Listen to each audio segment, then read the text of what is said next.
factores abióticos, aquellos de efecto químico y los de efecto físico. ¿Por qué se dividen así? Los de efecto químico son aquellos que tienen relación, o más bien son aquellos que conforman el sostén, son aquellos que conforman la superficie en donde se desarrolla la vida. Y los de efecto físico están más que todo relacionados estrechamente con los procesos fisiológicos de los seres vivos. Por lo tanto, vamos a ir viendo cada uno de estos y vamos a comenzar con los factores abióticos de efecto químico. Como les comentaba, estos están relacionados con la superficie o conforman la superficie o el sostén en donde se desarrolla la vida. Dentro de estos factores de efecto químico encontramos el suelo. Encontramos el suelo.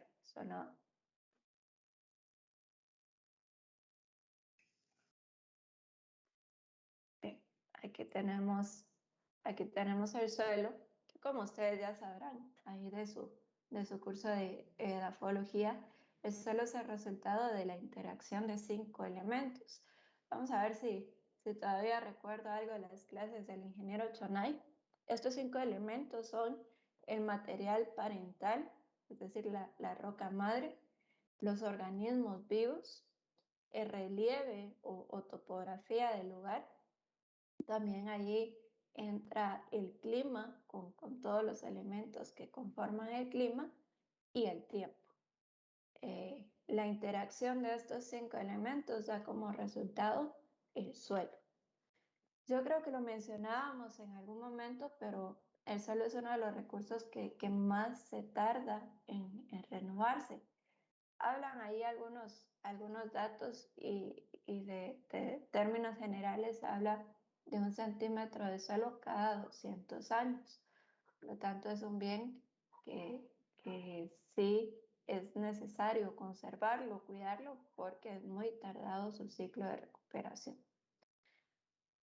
Importancia del suelo, pues tiene demasiadas cosas importantes, pero vamos a decir que aquí es donde se desarrolla la vida de muchos organismos. Aquí se desarrolla la vida de por ejemplo, vegetales, que son organismos fotosintéticos, que son los primeros en transformar la energía y a partir de ellos dependemos todos los demás organismos. Por lo tanto, el suelo constituye un sostén de la vida. También otra importancia del suelo es que sirve como un lugar de almacenamiento. Aquí se almacenan nutrientes, se almacena agua también y por ello se dice que sirve como reserva. Recordemos en sí que la formación del suelo consiste en un elemento muy grande, una roca muy grande, se va a hacer en partículas más pequeñas para conformar el suelo. Y ese proceso se conoce como meteorización. Meteorización es tomar una partícula grandota, que puede ser una roca, una rocota, que se va a ir degradando en partículas más pequeñas. Al final de cuentas, la meteorización es un proceso que ayuda a producir suelo. Y para que ocurra este proceso llamado meteorización, hay varios elementos del clima que influyen directamente, pero los que tienen más peso, por así decirlo, son la temperatura y la precipitación. Podríamos decir que a mayor temperatura, mayor precipitación, vamos a encontrar una mayor velocidad o una mayor cantidad de meteorización.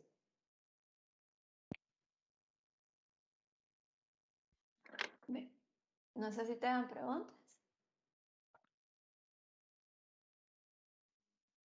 Si no, continuamos. Continuamos con el siguiente factor abiótico de efecto químico.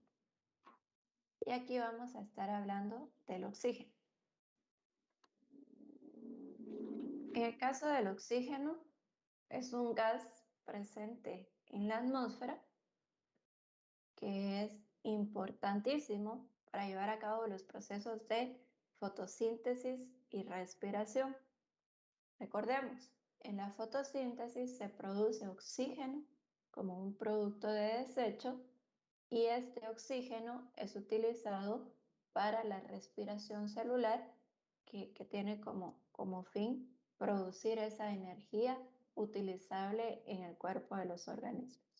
Por lo tanto, el oxígeno es fundamental para, para la vida, para estos procesos fisiológicos que ocurren en los organismos. Hablaba de que el oxígeno está presente en la atmósfera, ahí es donde encontramos la mayor cantidad de oxígeno, pero también se puede encontrar oxígeno en los cuerpos de agua. Eso sí, el oxígeno que está disuelto en el agua, se habla de que lo podemos encontrar hasta 25 veces menos. Es decir, la concentración de oxígeno en el agua puede caer hasta 25 veces menos comparado con lo que hay en el aire. Por ello, los organismos que viven en condiciones acuáticas son organismos que presentan adaptaciones, que presentan una serie de modificaciones para poder absorber ese oxígeno. El proceso puede ser un poco complejo, pero para que ustedes sepan, en el caso de los peces que poseen branquias, lo que buscan estas branquias es generar burbujas de aire en el agua para que de esta forma puedan absorber el oxígeno presente. Bien, ¿alguna pregunta? Bueno, si no tienen dudas, vamos a ver. No sé si había alguna pregunta.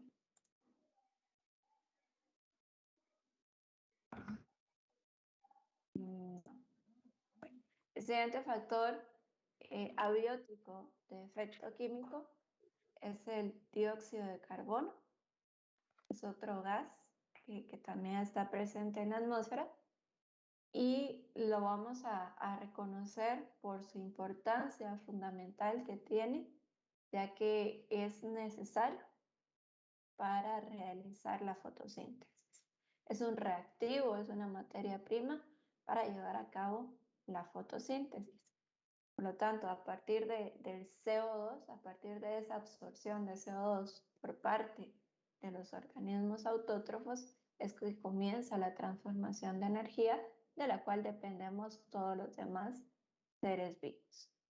El dióxido de carbono lo encontramos en la atmósfera, pero si nosotros estudiamos la composición del aire, estudiamos la composición de la atmósfera, nos vamos a dar cuenta que el dióxido de carbono no supera ni el 1% de esa composición. Es muy escaso en la atmósfera, pero ese porcentaje, esa cantidad es la adecuada, la ideal para sostener la vida en la Tierra. Aquí aparece este concepto que es uno de los principales gases de efecto invernadero. Eso es lo que quiere decir esas siglas, gases de efecto invernadero. Posiblemente ustedes han escuchado hablar de esto, del efecto invernadero, y dependiendo en qué fuente hayan escuchado o leído hablar del efecto invernadero, en algunos lugares se habla de esto como algo malo. Sin embargo, vamos a ver que no siempre es así. Para empezar, definamos qué es el efecto invernadero.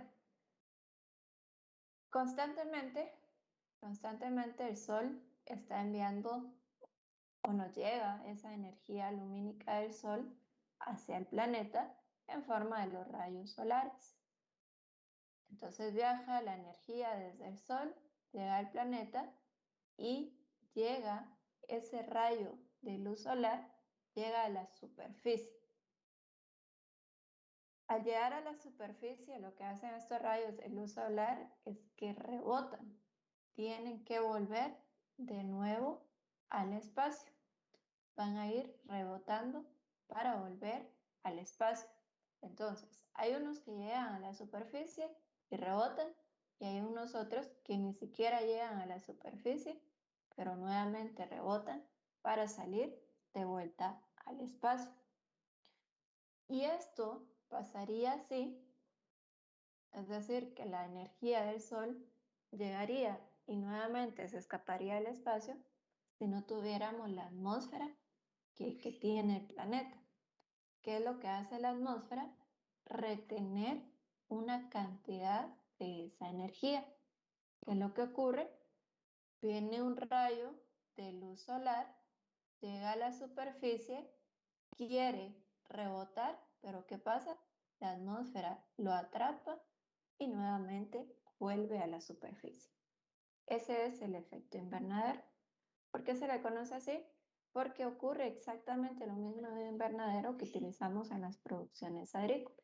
Atrapa o concentra la energía adentro.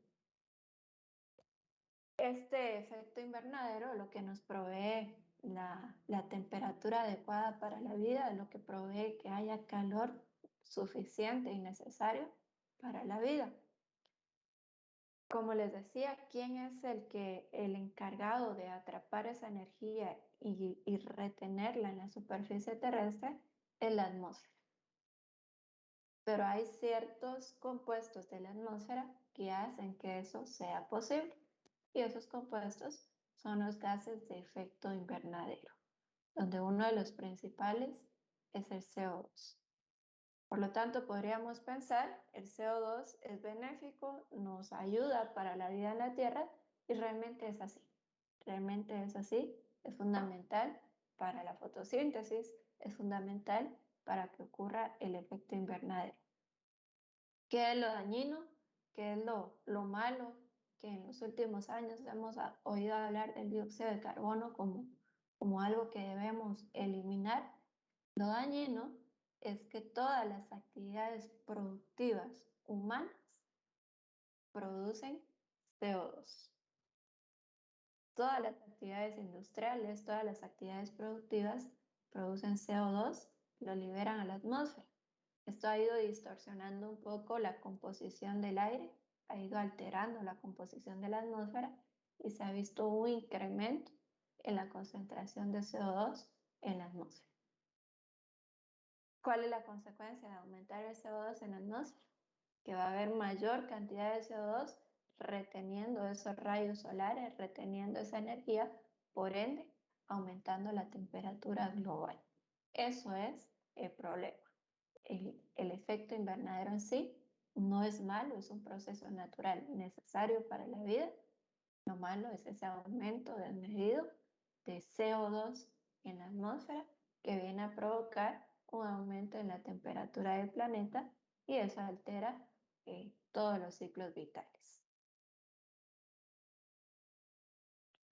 Bien, ¿tienen alguna pregunta?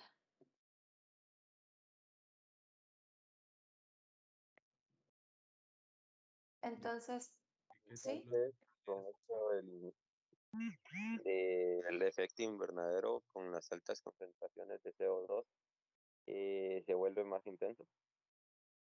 sí, si aumenta la concentración de CO2, el efecto invernadero también va a aumentar, es decir, va a haber una mayor retención de esa energía, por lo tanto va a haber una mayor cantidad de, o un aumento en la temperatura.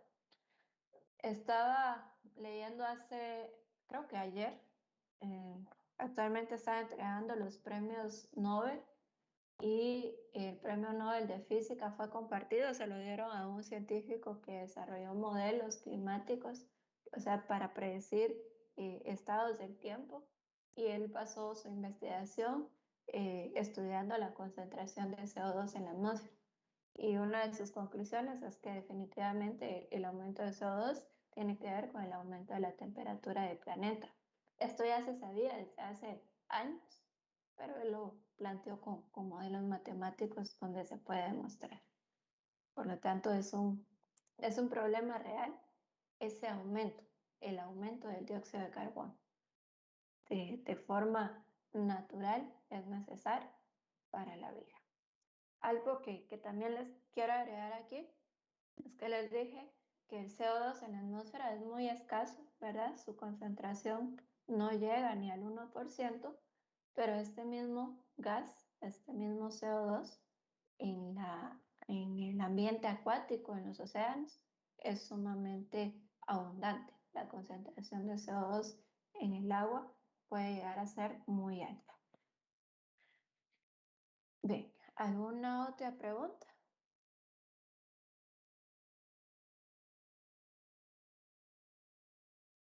Bueno, entonces vamos a dejar por acá los factores abióticos de efecto químico y vamos a comenzar con los factores abióticos de efecto físico.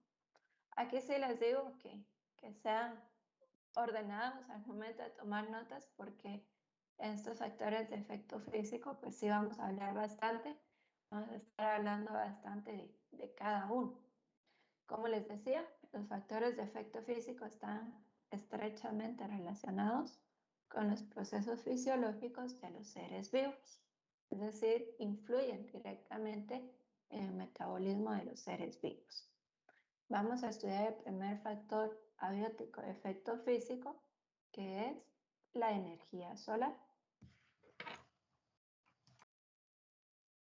Esta es la principal fuente de energía en la Tierra.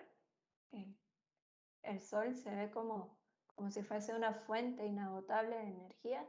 Definitivamente es una estrella que tiene un tiempo de vida, pero el tiempo de vida de las estrellas se mide en una escala muy diferente a la escala de tiempo de los seres vivos. Por lo tanto, tenemos ahí ese Sol por mucho tiempo y es la fuente de energía más grande que existe en el planeta. De acuerdo a lo que ya habíamos hablado un poco en biología, también en botánica, la energía solar está compuesta por tres tipos de luz. La luz infrarroja, que compone el 49%. La luz infrarroja es importante porque es la que provee el calor, la temperatura adecuada para la vida en la Tierra. La luz ultravioleta, que, que es la luz más cargada energéticamente. Esta puede llegar a, como es tan cargada energéticamente, puede llegar a provocar cambios directamente sobre los seres vivos. Hablábamos que es una fuente de mutación, puede ser una fuente de mutación. Y la luz visible, que conforma el 42% de toda la energía solar. La luz visible, vamos a decir que es importante por el proceso de fotosíntesis. Esta parte de la energía solar es la que se utiliza para llevar a cabo la fotosíntesis. ¿Por qué hablamos tanto de fotosíntesis? ¿Por qué hacemos tanto énfasis en eso? Recordemos que esta es la base de la vida en la Tierra. Esto es la primera transformación de la energía y a partir de esto dependemos todos los seres vivos. Por ello, esta luz visible se vuelve especialmente importante debido a este proceso de fotosíntesis. Bien, ¿alguna pregunta? Bueno. La infrarroja solo provee calor. Sí, la luz infrarroja es la que nos sirve para sentir ese calor, la que se marca en los termómetros es la luz infrarroja, ¿verdad? La que tiene que ver directamente con la temperatura en la Tierra. ¿Alguna otra pregunta? Bueno, entonces veamos lo siguiente. La energía solar nos viene a nosotros en forma de esa luz solar y recordemos que la luz está conformada, bueno, se comporta como una onda, pero también se comporta como partícula. Y esas partículas llamadas fotones, esas partículas llamadas fotones, están cargadas energéticamente. Esas son las partículas encargadas de llegar hacia los organismos fotosintéticos y promover ese proceso de fotosíntesis. Entonces, veamos lo siguiente.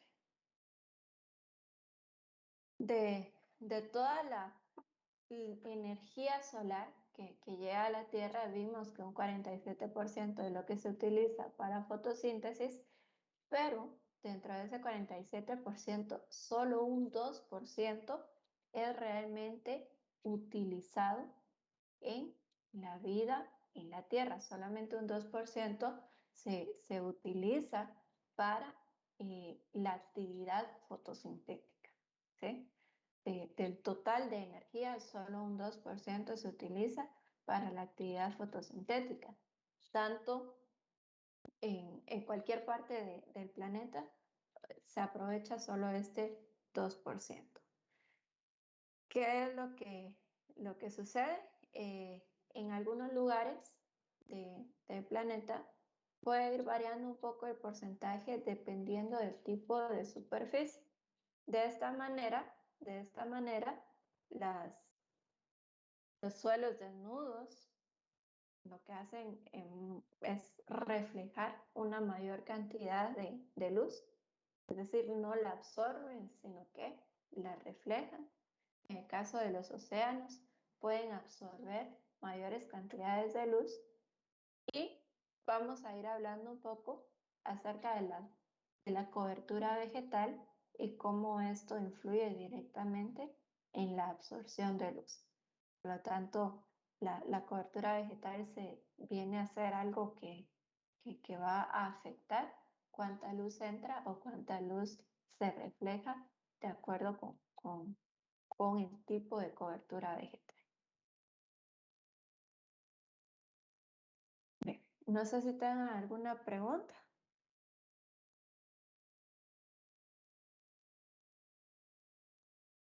Bueno, entonces, Una pregunta, ¿en ¿sí? qué dependía la cobertura vegetal con respecto a la luz?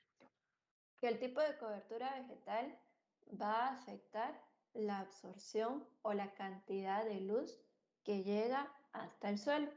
Esto lo vamos a ver más adelante, pero definitivamente una cobertura vegetal con hojas anchas va a impedir el paso de luz. Una cobertura vegetal con hojas más angostas va a permitir un mayor paso de luz, pero lo vamos a hablar en un par de diapositivas más adelante. Ingeniera, disculpe la pregunta, dijo que el océano la absorbía, ¿verdad? En el océano se puede dar una mayor absorción, es decir, el océano atrapa la luz y en el caso de los suelos desnudos, lo que van a hacer es reflejarla. Van a permitir que haya un mayor regreso de esa energía hacia el espacio.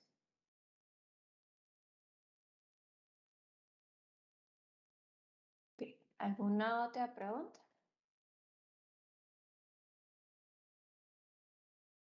Bueno, entonces es importante recordar que toda la vida en la Tierra depende de ese 2% de toda la energía total que llega al planeta. Solo un 2% es lo utilizado por los organismos fotosintéticos, que posteriormente se transforma en un tipo de energía química en forma de azúcares. Entonces sigamos. Vamos a hablar un poco de la importancia de la luz en la Tierra y vamos a ver que la luz ha sido un factor que ha venido a modificar, ha venido a provocar adaptaciones en los diferentes seres vivos y esto ha conllevado, al final de cuentas, un proceso de evolución que de acuerdo a la cantidad y calidad de luz, así se van a comportar los seres vivos. Hablábamos de esto hace algunas clases, cómo la luz puede provocar cambios en el comportamiento de los seres vivos, cómo la luz puede provocar adaptaciones, modificaciones en el cuerpo de los seres vivos. Por lo tanto, veamos lo siguiente, es solo un ejemplo. A partir del comportamiento de la luz, vamos a ver que en el caso de los vegetales, existen vegetales que necesitan luz directa, necesitan para poder desarrollarse, estar en contacto directo con la luz solar, pero hay otros vegetales que para poder desarrollarse necesitan menos cantidad de luz y requieren mejor estar en la sombra. De esta forma, en el proceso evolutivo encontramos vegetales heliófitos y encontramos vegetales umbrófilos, o también les podemos llamar hesiófitos. Y aquí tenemos estos dos individuos, tenemos aquí el agapanto y tenemos aquí la violeta africana. Ambos son originarios de África, de hecho el nombre del agapanto es Agapanthus africanus. Ambos provienen de esta parte del mundo. ¿Y qué es lo que sucede? En el caso del agapanto, para producir estas inflorescencias, requiere luz directa todo el día, estar bajo el sol. En el caso de la violeta africana, para producir sus flores, requiere estar bajo la sombra. Entonces son dos individuos, son dos vegetales muy similares, pero que tienen diferentes requerimientos de luz. Otra cosa que se ha observado es que al modificar la cantidad de luz que les proveemos a estos vegetales, estos cambian sus comportamientos. Por ejemplo, en el caso del agapanto, ¿qué pasa si le colocamos un sarán encima y le proveemos sombra? Lo que va a ocurrir es que va a haber un crecimiento vegetativo, va a producir mayor cantidad de hojas, mayor cantidad de tallos, mayor cantidad de rizomas. Este es un individuo que se propaga sexualmente por rizomas. Entonces, va a disminuir su producción de flores, pero va a producir mayor cantidad de órganos vegetativos. Podríamos pensar, ¿y para qué nos sirve ponerle sombras si lo que nos interesa son las flores? Pero también nos interesa obtener esas estructuras reproductivas como son los rizomas. Por lo tanto, podemos hacer ese manejo en el caso del agapanto. Si ya produjimos todas las flores que necesitábamos y ahora nos toca producir nuevos individuos, podemos hacer un manejo de sombra para propiciar el crecimiento vegetativo. Por lo tanto, vemos aquí la importancia de la luz, cómo modifica ciertos comportamientos. Y otra cosa que podemos ver de forma más evidente es en el caso de nosotros. ¿Qué pasa si estamos en una habitación oscura, en una habitación sin ventanas? Pues fácilmente nos da sueño, ¿verdad? Porque la presencia de luz nos hace estar activos y la ausencia de luz pues nos hace querer ir a descansar. Entonces aquí vemos una primera importancia de la luz, cómo modifica el comportamiento de los seres vivos. No sé si tengan alguna pregunta.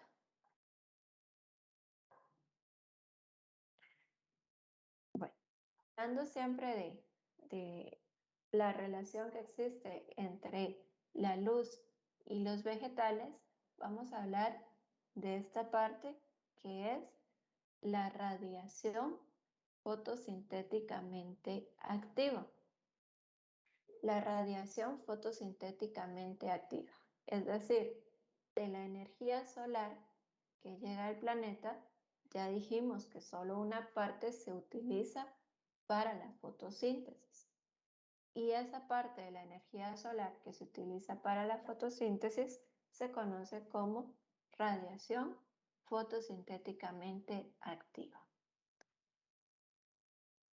Toda esa radiación, toda esa energía que es utilizada en la fotosíntesis entra en el rango de longitudes de onda que van desde los 400 hasta los 760 nanómetros.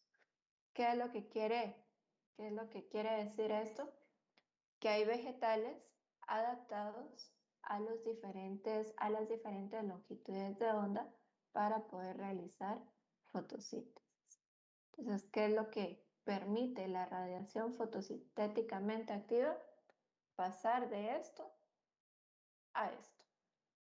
Permite el crecimiento, permite el desarrollo de los vegetales en la Tierra. Eso es lo que permite esa radiación fotosintéticamente activa. Y también hay algunos otros organismos fotosintéticos, ¿verdad? Algunas bacterias que también realizan fotosíntesis. Estas también están o también capturan este rango de longitudes de onda para poder realizar este proceso. ¿Alguna pregunta?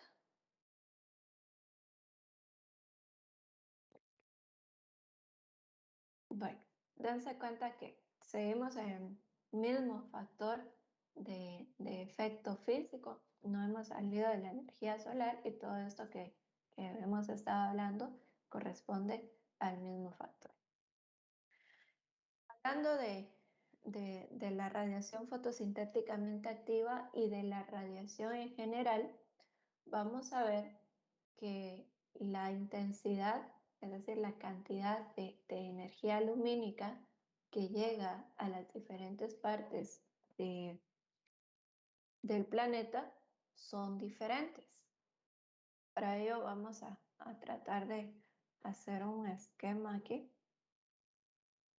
Bien, entonces el planeta es casi esférico, la Tierra es casi esférica y en una esfera normal, digamos, el plano sería cortado aquí a la mitad, pero la Tierra tiene un eje de inclinación, digamos que la esfera no está colocada de manera recta, sino que la Tierra tiene un eje de inclinación que es de 23.5 grados. Debido a este eje de inclinación que tiene la Tierra, la radiación solar no se distribuye de igual manera en los polos que en la parte media del planeta, que es el Ecuador. Vean qué es lo que pasa. Tenemos el Sol por acá. Y entonces, ¿qué pasa? Cuando un rayo solar llega al ecuador, a la parte tropical del planeta, este se distribuye en un área muy pequeña. Es decir, el rayo de luz llega e incide directamente en un área muy pequeña. ¿Qué es lo que pasa cuando los rayos solares llegan a los polos? Por ejemplo, el polo norte, este rayo llega y se distribuye en un área mucho más grande. De igual manera, cuando llega al polo sur, llega y se distribuye en un área mucho más grande. Entonces, ¿qué es lo que sucede? La energía lumínica que llega a los polos se distribuye en un área muy amplia y por esa razón la temperatura es menor. Vemos que un rayo solar se tiene que distribuir en una gran extensión de área y por ello la temperatura es menor. Pero ¿qué pasa cuando llega al Ecuador, cerca de los trópicos? El rayo solar se concentra en áreas muy pequeñitas y esto provoca que la región tropical, la región cercana al Ecuador del planeta, sea sumamente calurosa. Entonces, esto es hablando de la temperatura, pero también lo podemos ver cómo va a incidir en la radiación fotosintéticamente activa. Es decir, los rayos solares en los polos se dispersan. La energía queda de forma muy dispersa porque un mismo rayo solar tiene que abarcar una gran extensión de área. Mientras que en el ecuador el rayo solar únicamente se concentra en un área pequeña. ¿Qué provoca esto? Que definitivamente en el Ecuador se tenga una mayor cantidad de radiación fotosintéticamente activa y por ende una mayor cantidad de especies vegetales. Es decir, hay una mayor riqueza. En el Ecuador pueden sobrevivir una mayor cantidad de especies, una mayor cantidad de individuos, debido a que hay un mayor recurso, hay una mayor cantidad de recursos en cuanto a lo que se refiere a la luz. Mientras que en los polos el recurso de la luz es más escaso, por lo tanto ahí únicamente van a vivir pocos individuos, pero aquellos individuos que estén bien adaptados a esas condiciones. No sé si tengan preguntas respecto a esto. ¿Seguros? Bueno. Eso no tiene nada que ver con las horas de luz que hay allá en los polos, ¿verdad? Que son menos. Depende de la época del año, Rogelio, el tiempo o el periodo de luz en los polos. Si es invierno, es apenas un par de horas, pero si es verano, prácticamente todo el día está puesto el sol. Ese periodo de luz sí se relaciona con el eje de inclinación de la Tierra, pero específicamente aquí estamos hablando de la cantidad de energía que llega a cada uno de estos lugares. En los polos es menos energía, la energía se dispersa, y en el Ecuador la energía se concentra en áreas pequeñas. ¿Alguna otra pregunta?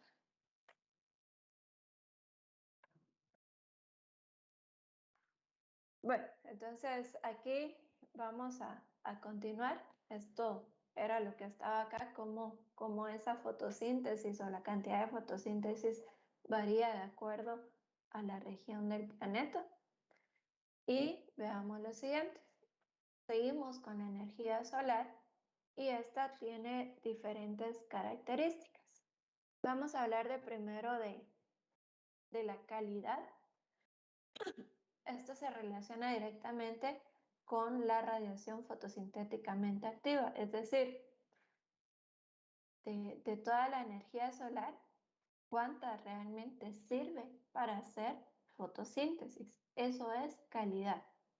Puede estar dos lugares recibiendo la misma cantidad de energía solar, pero de esa energía solar, ¿cuánta sirve para realizar fotosíntesis?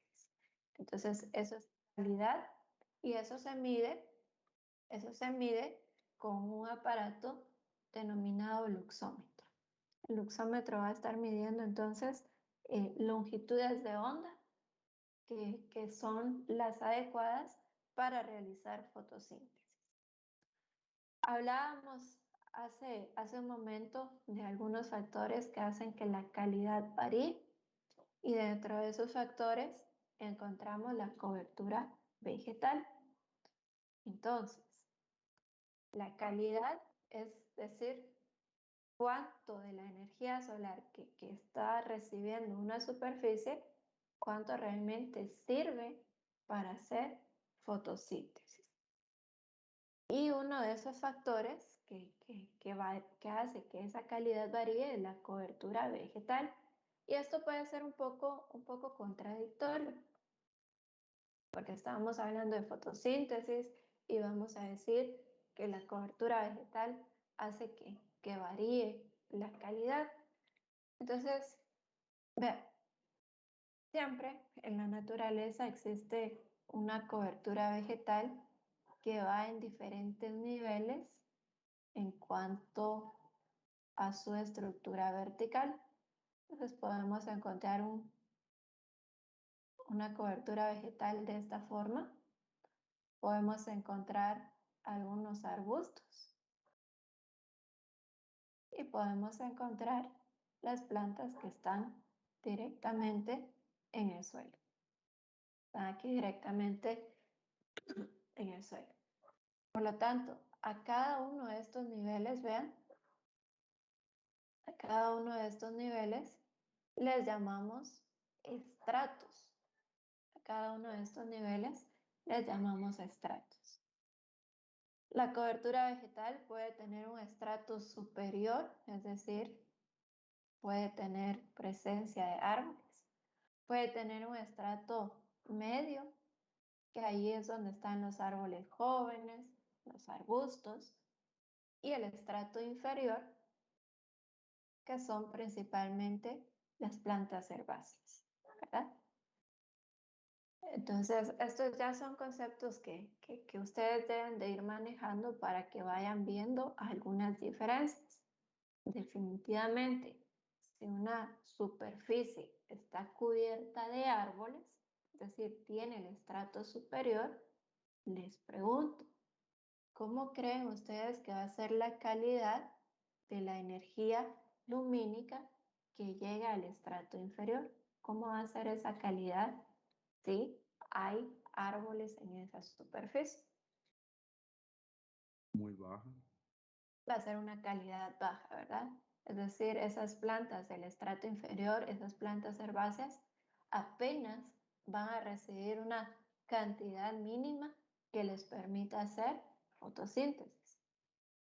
Pero ¿qué es lo que sucede? Estas son las llamadas plantas de sombra, son las llamadas plantas hesiófitas, que están adaptadas a esas condiciones. ¿Qué pasa si eliminamos ese estrato superior? Pues la cantidad la calidad de energía solar, esa energía necesaria para realizar fotosíntesis va a ser mayor, ¿sí? Este estrato inferior va a tener una mayor calidad de energía solar para realizar fotosíntesis. ¿Y qué pasa si eliminamos tanto el estrato superior como el estrato medio? Toda la energía lumínica que se concentra aquí, estas plantas la van a aprovechar a lo máximo para poder realizar fotosíntesis. Entonces, de esta forma se relaciona la cubierta vegetal. Y aquí solo estábamos hablando de la presencia de esos estratos. La cubierta vegetal también tiene que ver con el tipo de organismo, con las especies que conformen esa cobertura vegetal. Entonces, vamos a ver que lo que hablábamos al principio, si hay un estrato superior, lo que va a llegar al suelo es una energía solar de forma heterogénea. Van a llegar en forma de manchas de luz. En algunos lugares van a haber manchas de luz, que esas manchas de luz son las que van a aprovechar estas plantas del estrato inferior. Hablando un poco de la composición de la cobertura vegetal, es decir, de las especies que componen la cobertura vegetal, tenemos el caso de los pinos o coníferas. Cuando están presentes, estos por tener hojas pequeñas, hojas delgadas, se dice que dejan pasar aproximadamente la mitad de la energía solar que ellos reciben. ¿Qué quiere decir? Absorben la mitad y dejan pasar la otra mitad hacia los estratos inferiores. Esto cambia cuando estamos en un bosque de encino, un bosque de robles, por ejemplo. Estos ya tienen las hojas más anchas, son especies latifoliadas de hojas anchas. Entonces, ¿qué quiere decir? Que estos absorben aproximadamente un 70% de la energía solar que están recibiendo, y entre sus hojas dejan pasar un 30% aproximadamente en forma de manchas de luz. Pero vean, ese porcentaje puede disminuir dependiendo del tamaño del árbol, dependiendo de la cantidad de árboles que haya.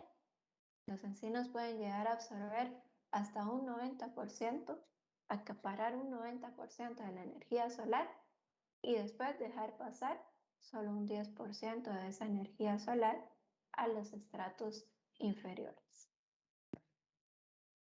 Así es como se comporta la energía solar dependiendo la cobertura vegetal que esté presente en la superficie. Hay otro tipo de cubierta que no aparece aquí, pero por ejemplo están los árboles caducos o caducifolios, aquellos que botan sus hojas en una época del año. Entonces, la calidad de energía solar en este tipo de bosques va a ser o va a ir variando de acuerdo a la época del año. ¿Qué pasa cuando los caducifolios tienen hojas? Va a ser un comportamiento muy similar a lo que ocurre con el encino. Pero ¿qué pasa cuando los caducifolios pierden completamente sus hojas? Van a dejar pasar toda la energía solar a los estratos inferiores, ¿verdad?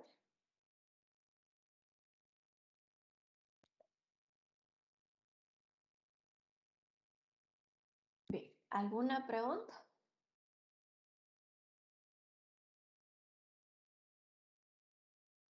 Ingeniero, ¿qué fue ¿sí?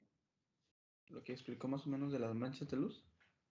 Lo de las manchas de luz era lo que cuando aquí teníamos dibujado el arbolito y el arbusto,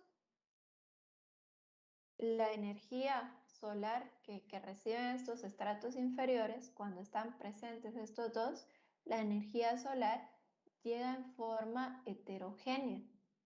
En forma heterogénea quiere decir que solo ciertos lugares van a recibir esa luz y por ello se llaman manchas de luz, ¿verdad? Algunos parches del estrato inferior van a recibir nada más esa luz.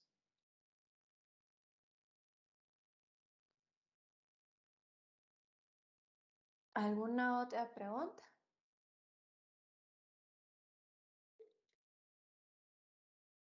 Bien, otra cosa. A eso yo creo que una vez vi un video cabal donde le llevaba a ilustrar un bosque y nomás como que cortaron árboles, había bastante luz, ¿verdad? Y cabal vi que las demás plantas empezaron a crecer a lo máximo, lo más que podían, como un tipo de competencia, por lo que vi. Sí, gracias Rogelio. Y justamente de eso les iba a hablar, de cómo la calidad de la luz, es decir, se los vuelvo a repetir, la calidad de la luz se refiere a la porción de la luz que permite hacer fotosíntesis, cómo esa calidad de la luz va a alterar o va a modificar el comportamiento de los demás seres vivos. Y es justamente lo que mencionaba ahí Rogelio, de cómo al eliminar la cubierta vegetal, principalmente al eliminar estos estratos superiores, va a irse modificando la vida en los estratos inferiores. Entonces, todos los organismos que dependen de estos estratos inferiores, todos los organismos vivos que dependen de estos estratos inferiores van a verse afectados, van a verse modificados si se eliminan estos estratos superiores. Como decía Rogelio, puede ser que algunos, por cuestiones de que ahora hay más luz, ahora hay mayor cantidad de plantas del estrato inferior, se van a alimentar más y van a crecer y van a ser más grande su población. Organismos que originalmente eran escasos por esa poca cantidad de luz, al eliminar los estratos superiores, estos organismos se pueden reproducir y pueden ser más abundantes. Entonces, esa energía solar, esa calidad de la energía solar va a influir mucho en la vida de los otros organismos que dependen de los estratos inferiores. En condiciones naturales de bosque, por ejemplo, un bosque denso, un bosque que tiene muchos individuos grandes, muchos árboles, en condiciones naturales, los estratos inferiores están adaptados a esas condiciones de sombra. Y los demás individuos que dependen de esos estratos inferiores están adaptados a esa cantidad de alimento. ¿Qué pasa si se descubre? ¿Qué pasa si se eliminan esos estratos superiores? Va a haber una repercusión a nivel de los estratos inferiores. Puede haber un crecimiento, ¿verdad? Va a haber un crecimiento de estos estratos inferiores y por ende un crecimiento de los otros organismos que dependen de ellos. ¿Alguna pregunta? Bueno, entonces... ¿Dijo que era caducifolio? No la escuché, no sé si me puede repetir. ¿Qué fue lo que dijo que era caducifolio? Disculpe. Caducifolios son aquellas especies vegetales que pierden sus hojas durante una época del año. Sin morir, pierden sus hojas durante una época del año como parte de su metabolismo. ¿Está bien? Entonces vamos a seguir hablando de las características de la energía solar y otra característica, veíamos calidad, otra característica es la intensidad. Intensidad es un concepto que vamos a estar manejando mucho en ecología. Vamos a hablar intensidad de la luz en este momento, pero también vamos a hablar intensidad de precipitación y otros conceptos. Entonces, intensidad se refiere a la cantidad de energía que llega a una superficie durante un periodo de tiempo. La cantidad de energía lumínica que llega a una superficie durante un periodo de tiempo. La intensidad la vamos a relacionar con una unidad de tiempo.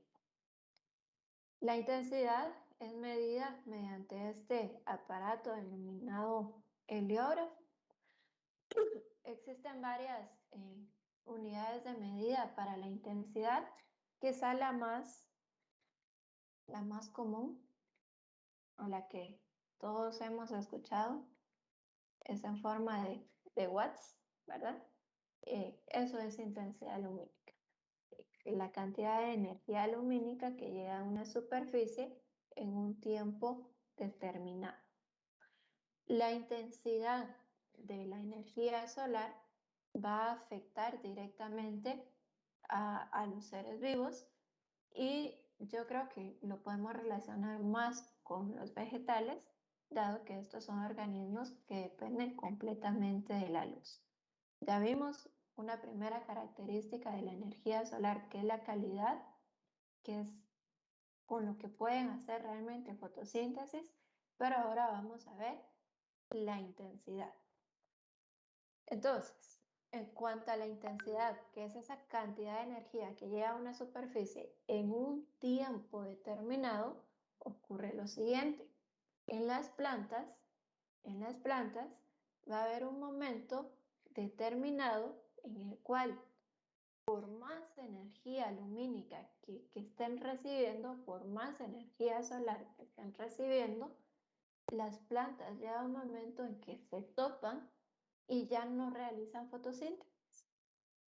Entonces, puede estar la intensidad muy fuerte, pueden estar recibiendo energía lumínica, pero su organismo ya no es capaz de seguir haciendo fotosíntesis. Es decir, toda su clorofila, todos sus pigmentos fotosintéticos están saturados. Ya se topó ahí el proceso fotosintético y por más energía lumínica que reciba, ya no se va a dar más fotosíntesis. A ese estado en el cual las plantas siguen recibiendo energía lumínica, pero ya no son capaces de transformarlas en la fotosíntesis, a ese estado se le conoce como punto de saturación. Esto ocurre entonces cuando la intensidad es muy alta, cuando la intensidad de la energía lumínica es muy alta, los pigmentos se saturan y las plantas ya no pueden seguir haciendo fotosíntesis. están saturadas. Por el contrario, el proceso contrario es el punto de compensación, que es lo que ocurre cuando las plantas no están recibiendo la cantidad de energía lumínica suficiente, cuando la intensidad de energía lumínica es muy baja. ¿Qué es lo que ocurre? Lo poco que se está transformando en la fotosíntesis, la poca cantidad de energía que se está obteniendo en la fotosíntesis es utilizada para la respiración. Es utilizada para la respiración. Por lo tanto, en la fotosíntesis se produce C6, H12 o 6, y todo esto que se está produciendo en la fotosíntesis inmediatamente está siendo utilizado en la respiración. Llega un momento en que el vegetal sale tablas, es decir, lo mismo que se produce aquí se está utilizando acá. Y ese momento en el cual el vegetal iguala lo que se produce en la fotosíntesis, se utiliza en la respiración, eso es el punto de compensación.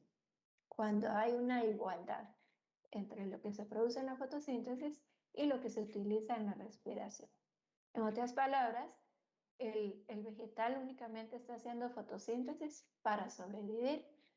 No hay chance de que esa fotosíntesis le sirva para formar tejidos. Y a partir del punto de compensación, lo que empieza a pasar es que la fotosíntesis comienza a disminuir y por lo tanto lo que ocurre en la respiración comienza a ser mayor. Por lo tanto, si se llega al punto de compensación, puede ocurrir o se tiene el riesgo, se corre el riesgo de que la fotosíntesis caiga a niveles muy bajos y que el vegetal tenga que empezar a gastar de sus propios tejidos para poder hacer respiración, que haya un gasto de energía, que el balance de energía en el vegetal sea negativo. Entonces, estos dos procesos, punto de saturación y punto de compensación, están regulados directamente por la intensidad de la energía lumínica. ¿Alguna pregunta?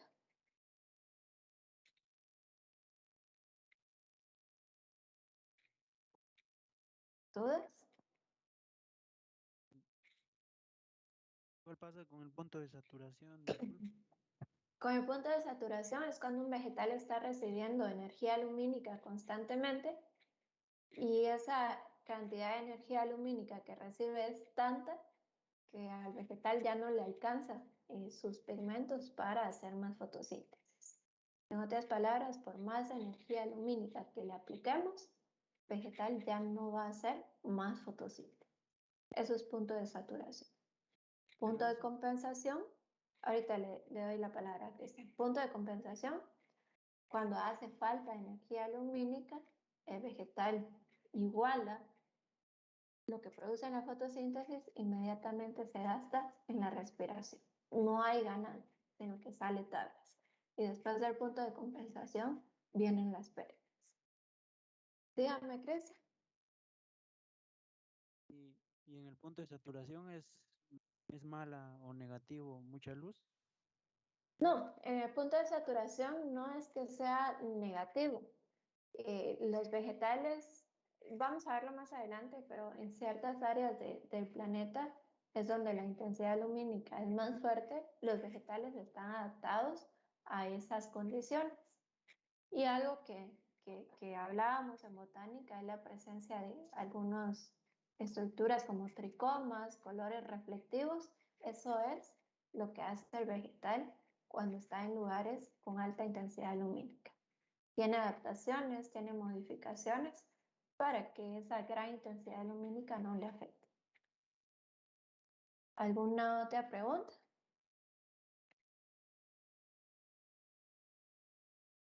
Bueno, Seguimos con las características de la energía solar. Otra característica es la duración. También puede ser medido mediante el heliógrafo. Esto, la duración solo significa el tiempo en que una superficie está expuesta a la luz solar. Para ser más específicos, la duración está referida a cada día. La duración está referida a las horas de luz solar que recibe una superficie. Eso es la duración. El tiempo en que una superficie está expuesta a la luz solar durante un día.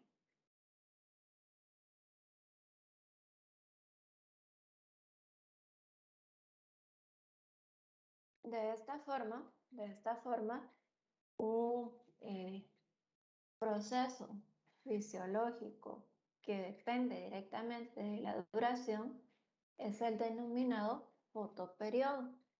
El fotoperiodo es justamente lo que les acabo de decir. ¿Cuántas horas de luz recibe durante el día una superficie? Pero el fotoperiodo tiene que ver con la formación de moléculas, con la activación de mecanismos en los seres vivos. Entonces, de acuerdo al fotoperiodo, se va a dar la activación de mecanismos o se va a dar la formación de moléculas en los seres vivos.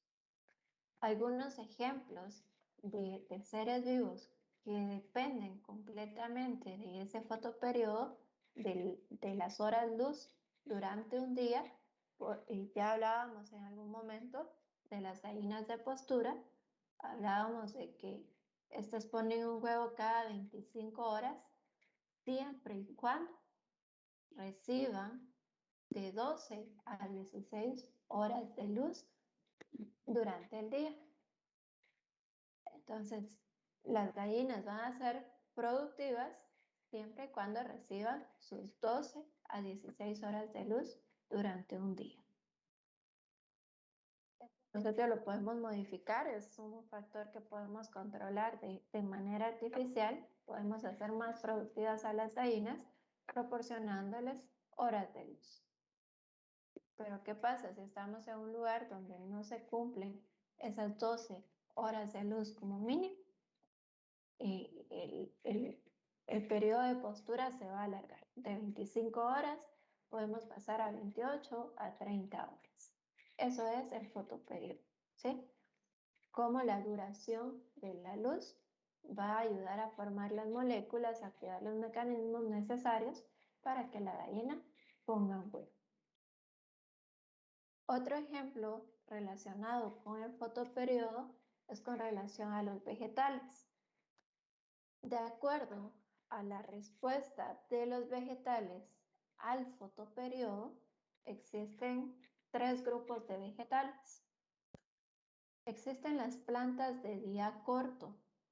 Estas son las plantas que requieren 12 horas o menos de luz para poder producir flores. Es decir, a estas plantas necesitan que los días tengan menos de 12 horas de luz para poder producir sus flores. Un ejemplo de planta de día corto tenemos el crisantemo, pero aquí también tenemos al maíz. El maíz requiere que sus días sean de menos de 12 horas de luz para producir inflorescencias y por ende producir los frutos. Por el contrario, están las plantas de día largo. Estas plantas de día largo requieren que los días tengan más de 12 horas de luz para poder florecer. Aquí tenemos de ejemplo el trigo. El trigo no va a formar estas estructuras, no va a formar sus inflorescencias si los días no tienen más de 12 horas de luz. Y quizá la mayor parte de los vegetales podemos llamarlos plantas neutrales, que no tienen una respuesta específica ante el fotoperiodo. Las plantas neutrales no les interesa si el día tiene 12 horas de luz, si el día tiene más de 12 horas de luz, si el día tiene menos de 12 horas de luz. Estas plantas neutrales de cualquier manera van a florecer sin importar la duración del fotoperiodo. ¿Preguntas? Ingeniero, una duda, entonces con las plantas de día corto, si digamos tiene más horas de luz, ¿pueden llegar a quemarlas de alguna manera? Quizá lo que puede suceder es que van a tener un mayor crecimiento vegetativo, van a producir más hojas, más tallos, más estructuras subterráneas, pero lo que no van a desarrollar son flores.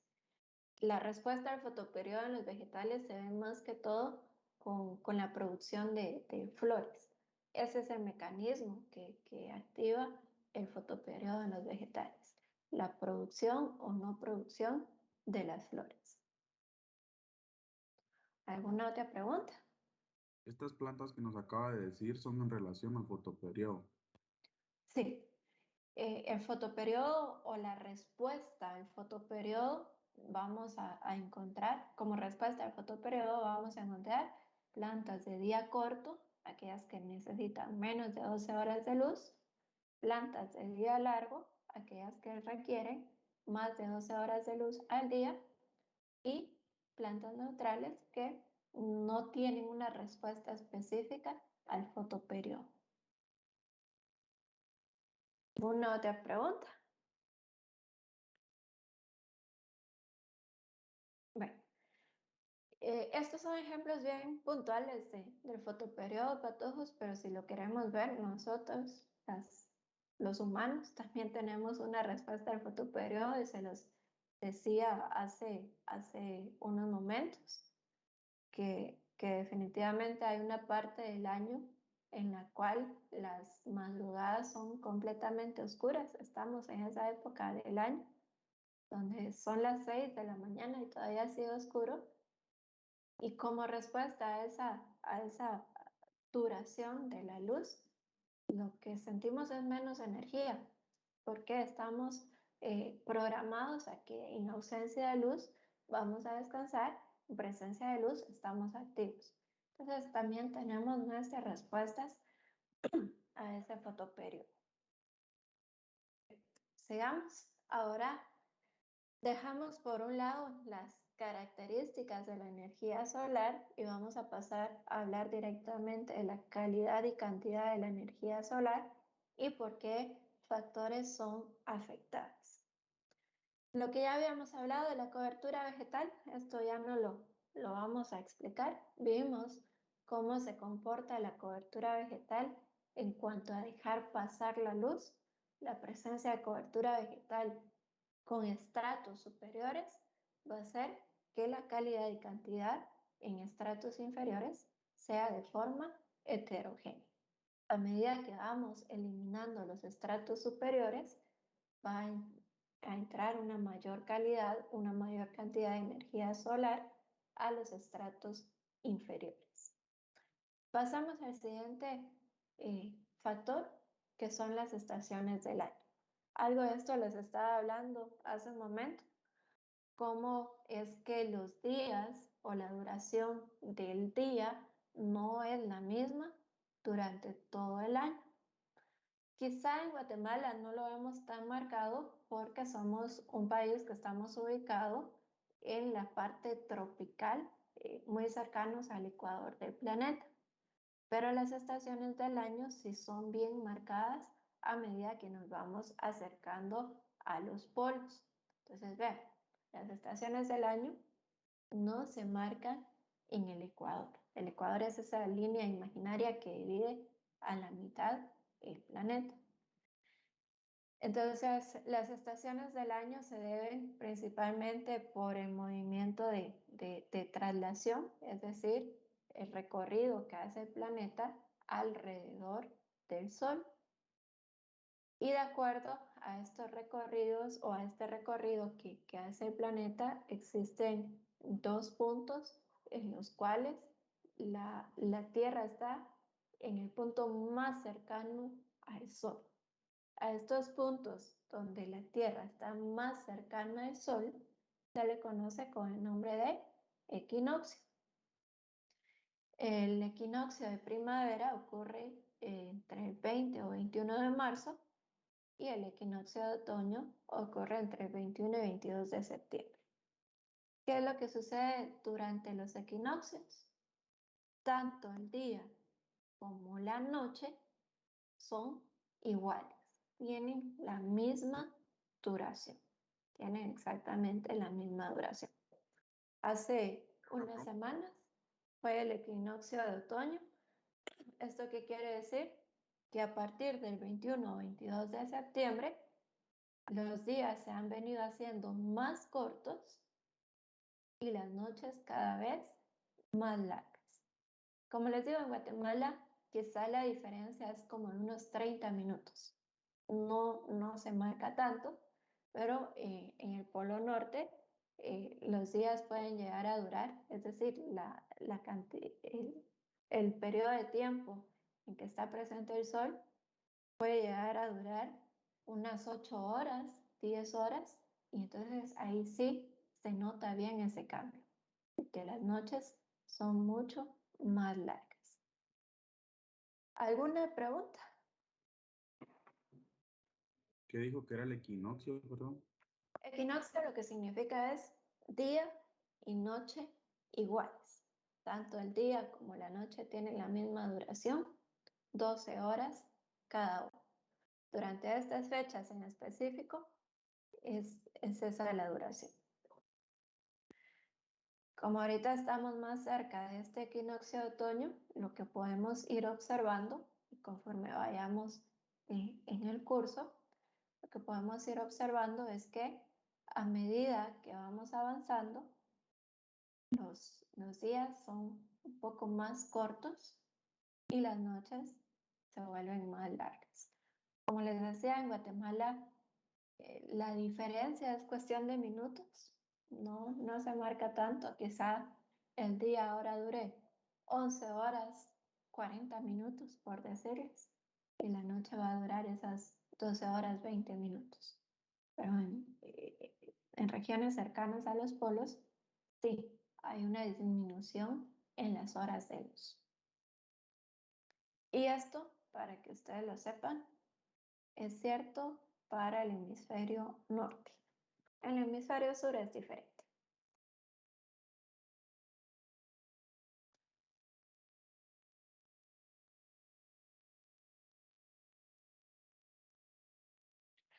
Les veamos otro punto de este movimiento de traslación del planeta es el solsticio. Es decir, cuando la Tierra está mucho más lejos del Sol, cuando la Tierra está en su punto más alejado del Sol. El solsticio de verano este ocurre entre el 21 y 22 de julio, es decir, aquí los días son más largos, y las noches son mucho más cortas.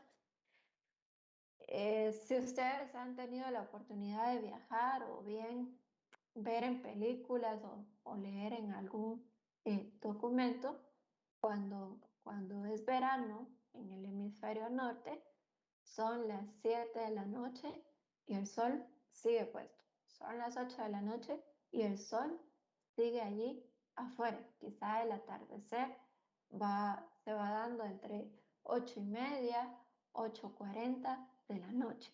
Entonces los días son mucho más largos. Y algo que creo que era Rogelio el que me preguntaba, cuando estamos directamente en los polos, los días pueden llegar a ser de 22 horas, por ejemplo, y la noche va a ser solo 2 horas, solo 2 horas de oscuridad. Entonces en los polos, estos solsticios, estos movimientos sí son bien marcados. Y cuando es el solsticio de invierno, aquí ocurre lo contrario, ¿verdad? Los días son cortos, las noches son largas. Si hablamos del polo norte, Aquí se invierten los papeles, pueden ser varias semanas de oscuridad completa. La noche puede durar las 22 horas y apenas un par de horas de sol que prácticamente ni se ve. Entonces, durante esta época de invierno en el polo es una oscuridad completa, es una oscuridad total que casi no se ve el sol.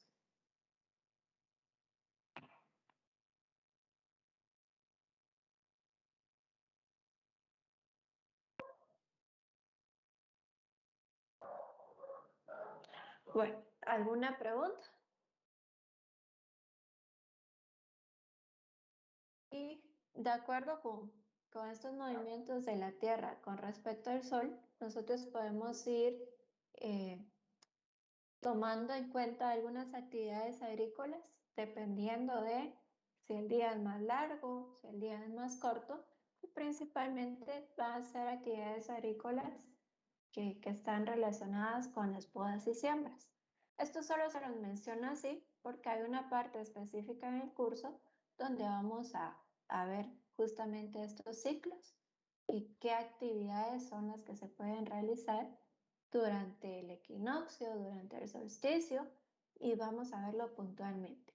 Esto es solo para que ustedes tengan una idea de que el calendario agrícola también se debe ajustar al movimiento de traslación de la Tierra. ¿Alguna pregunta? Yo tengo una pregunta, ingeniera. Dígame. El equinoccio solo pasa en el norte. Me refiero a las fechas. Estas fechas, ¿ven? Son para el hemisferio norte.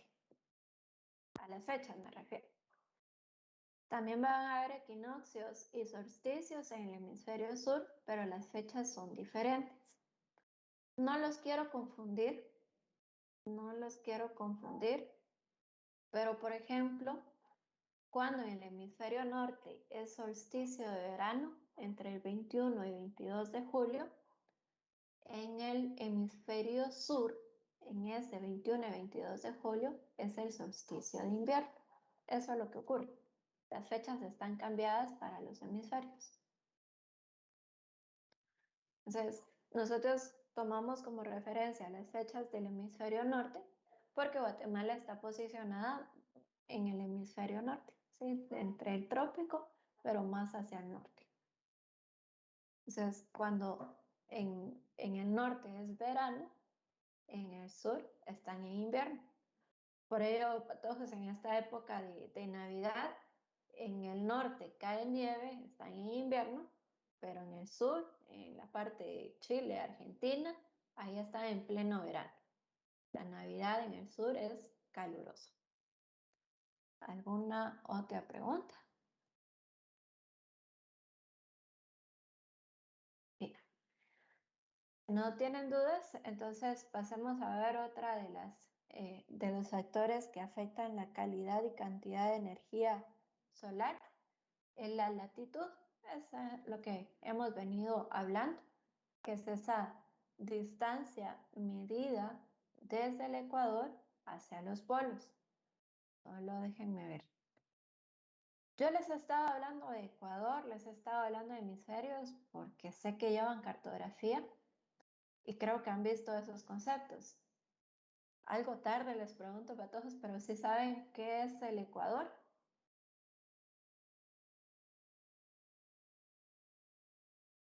El Ecuador, no el país, sino que esta línea imaginaria que parte en dos al planeta, dando como resultado el hemisferio norte y el hemisferio sur. Entonces, ¿qué es la latitud? Esta distancia que se mide desde el Ecuador hacia los polos. Desde el Ecuador hacia los polos. La latitud, de acuerdo con lo que ustedes han visto en su curso de cartografía, puede ser medida de dos formas o dos sistemas de coordenadas, ¿verdad? Como este que está aquí en la imagen, las coordenadas geográficas o también coordenadas sexagesimales, que lo que hace es medir en grados, minutos y segundos esas distancias.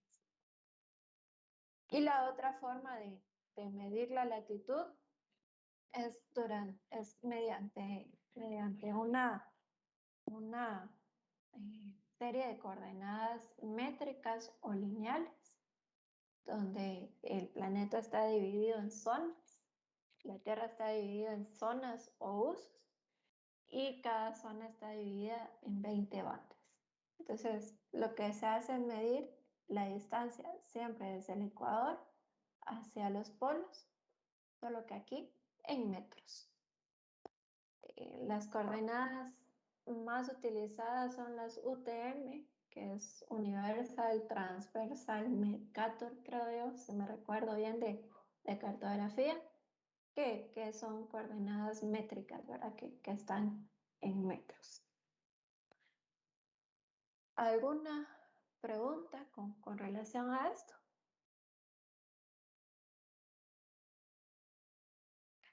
Solo, Es, ¿sí? disculpe, la primera medida que dijo era en grados, minutos y segundos. Correcto. Coordenadas geográficas o sexagesimales, así se llama. Que son medidas en grados, minutos y segundos. Solo les quiero hacer ahí una prueba rápida, patojos. ¿Cómo se llaman estas líneas que dividen horizontalmente a la Tierra? Estas líneas imaginarias.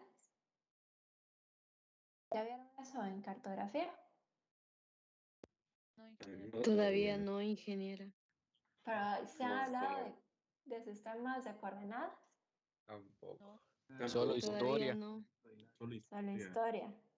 Bueno, yo pasé esto rápido, miren, para todos, porque de verdad pensé que sí lo habían visto, entonces lo vamos a ver así. Las líneas que dividen horizontalmente a la Tierra se llaman paralelos.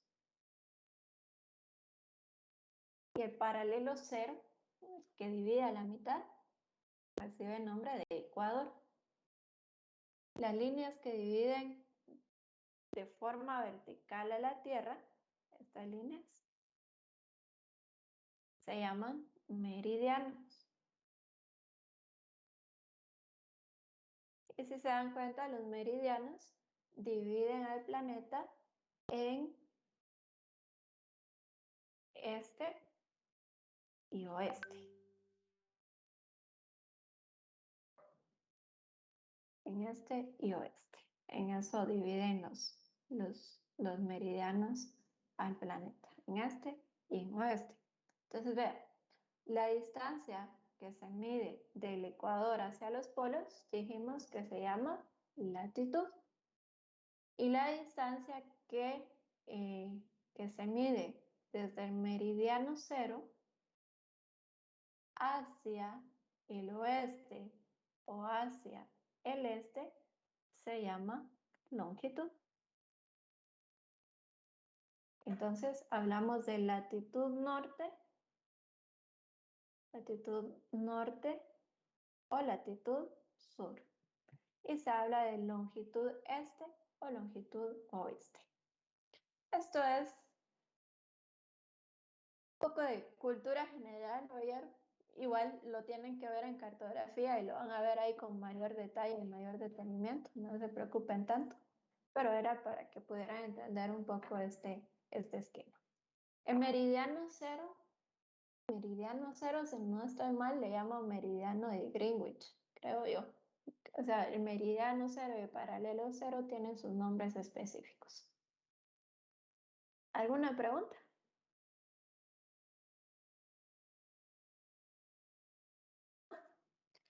Bueno, entonces, latitud medida en grados, minutos y segundos o latitud medida en metros, que son estas coordenadas, así se llama el sistema de coordenadas UTM. Pero si ya vieron historia, seguramente escucharon ahí hablar de Mercator, que fue el que decidió hacer este sistema de coordenadas. Bien, otra con relación a la latitud,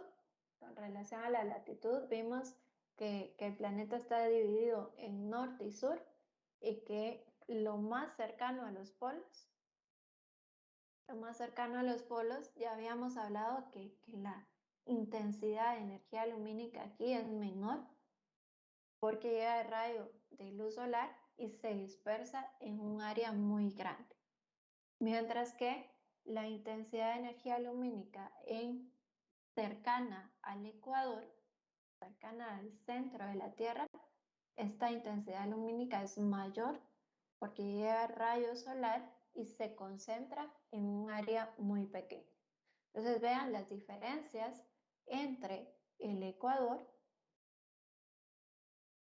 y los polos. Debido a esa variabilidad en la intensidad, en la cantidad y calidad de la energía lumínica, que es lo que encontramos en las áreas cercanas al ecuador, vamos a encontrar una mayor riqueza. ¿Qué quiere decir esto? Que hay una gran cantidad de especies, un montón de especies diferentes en una unidad de área. Mientras que en los polos lo que vamos a encontrar es una mayor abundancia.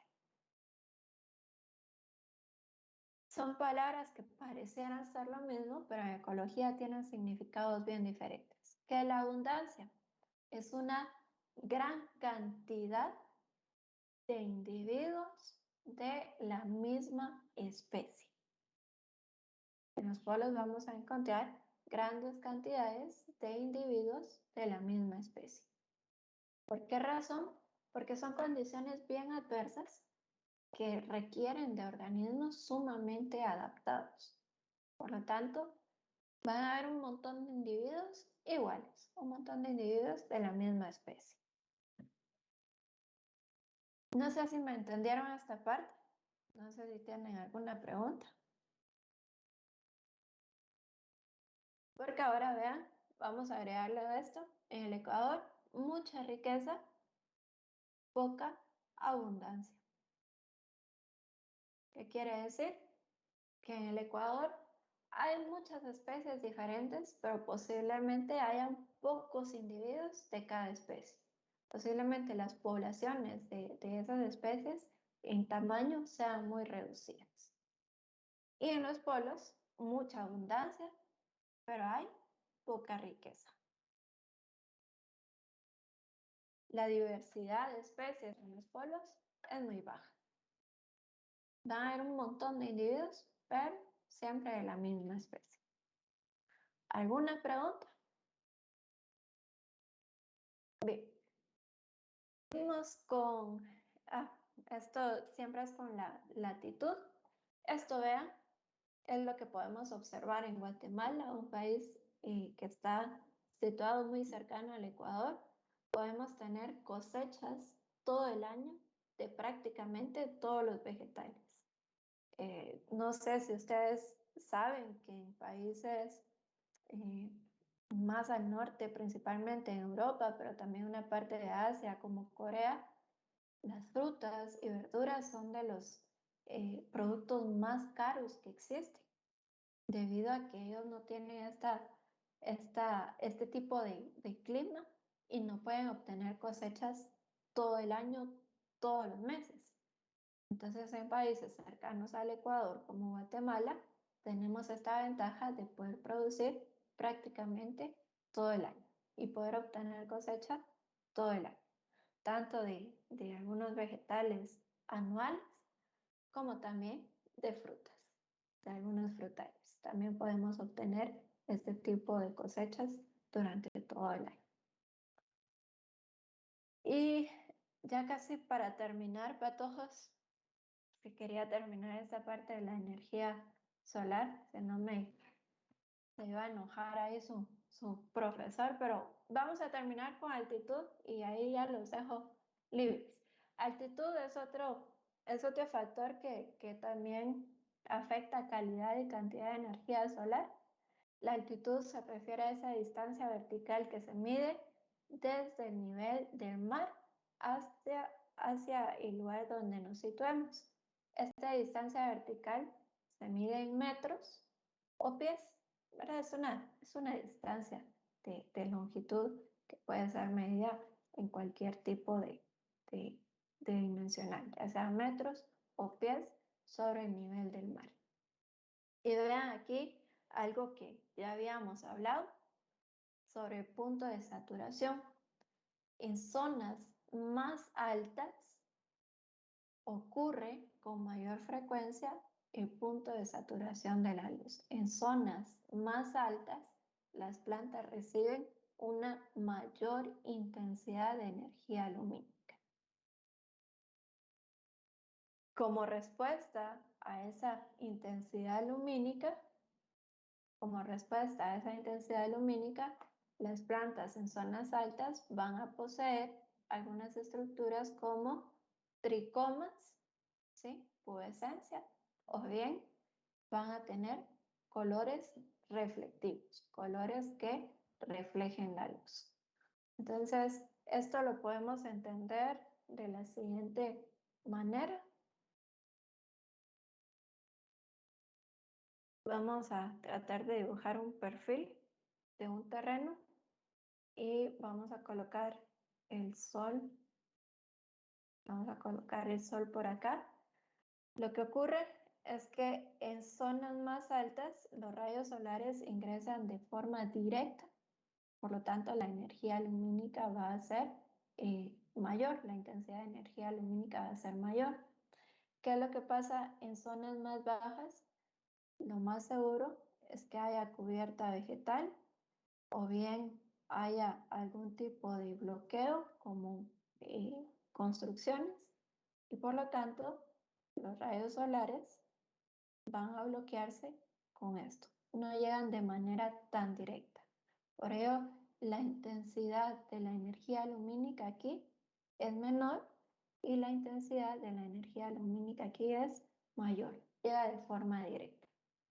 Por eso se dice que los vegetales que habitan en zonas altas, los vegetales que habitan aquí, tienden a tener un punto de saturación de luz, tienden a saturarse más fácilmente. Y por ello vamos a encontrar vegetales de colores reflectivos y vegetales con pubescencia, que son algunas de las adaptaciones que tienen para evitar los daños por esa intensidad lumínica. ¿Alguna pregunta?